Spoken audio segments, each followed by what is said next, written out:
Hello विद्यार्थी मित्रों, पाठ 1 पत्र एवं डायरी पाठ की चर्चा हमने संपूर्ण की है। अब हम अभ्यास प्रश्नोत्तर की चर्चा यहाँ करेंगे। आपने की हुई अपनी यात्रा प्रवास का वर्णन करते हुए अपने मित्र को पत्र लिखें। तो आपने जो भी यात्रा या प्रवास अपने जीवन में स्कूल में किए हैं या अपने मम्मी पापा माता पिता के साथ कहीं भी अगर गए हैं तो उसका वर्णन करते हुए अपने मित्र को पत्र लिखना है। अपने मित्र से पत्र लिखने के लिए प्रिय मित्र या प्रिय सखी संबोधन करके हमें 3 फकरे में हमें यह पत्र लिखना है। आगे हमने देखा हुआ है कि किस तरह से पत्र लिखते हैं। तो अगर राजस्थान का प्रवास करने के किया है तो आप अपने मित्र से लिख सकते कि प्रिय मित्र। फिर पहले फकरे में हम उसे लिखेंगे कि तुम्हारा पत्र मिला। इस बार मैं भी तुम्हें इसलिए पत्र लिख रहा हूँ कि हमने राजस्थान का प्रवास किया और हमें बहुत प्रसन्नता हुई है और तुम भी इस तरह अपने प्रवास का आयोजन करोगे तो तुम्हें बड़ा मज़ा आएगा। फिर हमने किस किस जगह पर क्या क्या देखा इसके बारे में लिखना है, हमें क्यों मज़ा आई, और फिर माता पिता को प्रणाम। इस तरह से हमें यह पत्र लिखना है। अगर आप कहीं भी अगर प्रवास में गए हो तो उस तरह से यह पत्र लिख सकते हैं। बीमारी के अवकाश के लिए कक्षा शिक्षकों पत्र, तो आदरणीय अथवा और वंदनीय गुरुजी, सादर प्रणाम, और इस तरह से पत्र लिखना है कि मुझे अगर आपको कुछ भी बीमारियों के गिर गए हैं या फिर आपको मलेरिया हुआ है या टाइफाइड हुआ है, कुछ भी बीमारी है और आप वायरल इन्फेक्शन है और आप 10 दिन या 12 दिन कक्षा में नहीं आने वाले हैं, तो उसके लिए हमें पहले तो बीमारी कौन सी बीमारी है उसका कारण लिखकर हमें छुट्टी के लिए पत्र लिखना है। जो आगे हम देख चुके हैं कि प्रधानाचार्य को जिस तरह से पत्र लिखा है इसी तरह छुट्टी के लिए कक्षा शिक्षक को पत्र लिखना है। अपने स्कूल के किसी समस्या के बारे में प्रधानाचार्य को आगे हमने देखा है कि किस तरह से वंदनीय आदरणीय प्रधानाचार्य महोदय श्री। और आपके स्कूल में अगर आपके जो कोई भी कारण है कि आपकी कक्षा में लाइट्स नहीं है, बिगड़ गई है, तो उसे रिपेयर कराने के लिए या कुछ भी आपको लिखना हो तो आप पत्र के द्वारा अपनी समस्या लिख सकते हैं।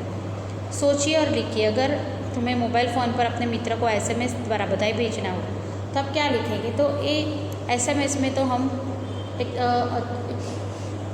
इतनी ज़्यादा बड़ी बड़ी बातें नहीं लिखेंगे, वो शॉर्ट में ही हमें लिखना है कि अगर आपके मित्र ने किसी विज्ञान का जो मॉडल बनाया है और उसमें उसने इनाम जीता है तो उसके लिए आपको बधाई संदेश देना हो कि भाई तुमने बहुत अच्छा अपना प्रतिभा दिखाई और तुम्हारा नंबर आया, इसके लिए तुम्हें बहुत बहुत बधाई। विज्ञान मेले में और यहाँ तो कुछ भी होता है तो किसी भी अगर वक्तृत्व स्पर्धा है या कोई भी स्पर्धा में उसने भाग लिया है, पार्टिसिपेट किया है, तो उसके बारे में बधाई दे सकते हैं। फिर दूसरा है तुमने इस बार छुट्टियों में क्या क्या किया, तो यह अपने मित्र को कंप्यूटर के ईमेल के द्वारा बनाना है। तो छुट्टियों में अगर हमने क्या क्या किया है, तो फिर हम घूमने गए हैं या फिर हमने कोई नए क्लास सीखा, कुछ अगर मेहंदी बनाना सीखी हो या कंप्यूटर क्लास की हो, कुछ नया सीखा हो, तो यह सब आपने क्या क्या छुट्टियों में किया, तो यह हमें बात अगर अपनी मौसी के घर गए हो कुछ भी तो हम यह लिख सकते हैं। प्रशासकीय शब्दों के आधार पर वाक्य बनाए। अधीक्षक, तो अधीक्षक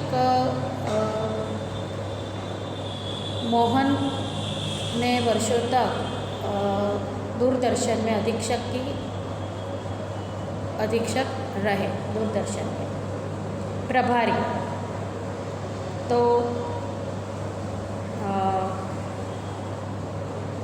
उसमें भी हम नर्मदा निगम विभाग में महेंद्र जी ने प्रभारी पद संभाला। आयकर, अगर हम कर चोरी करेंगे तो आयकर विभाग के द्वारा आपको नोटिस मिलेगी। प्रशासन, तो इस कोरोना महामारी बीमारी में प्रशासन ने प्रशंसनीय कामगिरी की। तो इस तरह से हम वाक्य बना सकते हैं। डायरी के रूप में लिखिए क्या है, तो किसी एक दिन के पूरे अपने अनुभव का वर्णन, आपने जो पूरे दिन किया है तो उसका अनुभव हमें डायरी के संदर्भ में लिखना है। तो आपको अपने तरीके से लिखना है कि सुबह उठे, उसके बाद आपने क्या किया, क्या महत्व का कारण, महत्व जो था अपने जीवन में वो क्या किया, अपने क्या बुरा किया, क्या उसने आपने ऐसा कुछ किया है जो अब दूसरे दिन नहीं करना चाहते। तो यह सब हम लिख सकते हैं।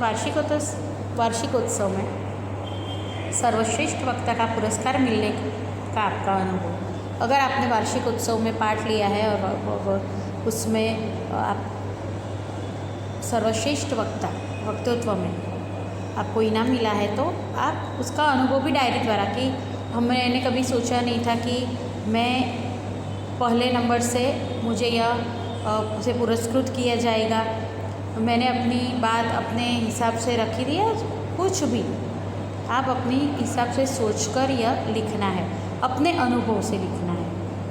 तो उत्तम और अच्छी तरह से लिखना है। अपने जीवन का कोई सुखद अनुभव, अपने जीवन में अगर कोई सुखद अनुभव हुआ हो किसी भी बारे में, तो कि अभी दिवाली आ रही है तो आपने ऐसा सोचा हो कि इस साल की कोई भी जो दिवाली थी वो हमने बहुत अच्छी तरह से मनाई थी, या कुछ भी आप कर सकते हो। किसी भी जीवन में किसी बात का कुछ भी समय का वर्णन कर सकते हैं। नीचे लिखे डायरी के अंश में अपनी मातृभाषा में अनुवाद कीजिए। आज दिनांक 10 अगस्त 2011 रात को नींद नहीं आ रही थी। આજે તારીખ 10 ઓગસ્ટ 2011 રાત્રે ઊંઘ આવતી નહોતી। ખુશી का ठिकाना न था, आनंदનો કોઈ પાર નહોતો। कब सुबह हो जाए इसका इंतज़ार था, क्यारे सवार पड़े तेनी राह जोतो હતો। स्कूल से शहर जाने के लिए आनंद में कल्पना करते करते मुझे नींद आ गई।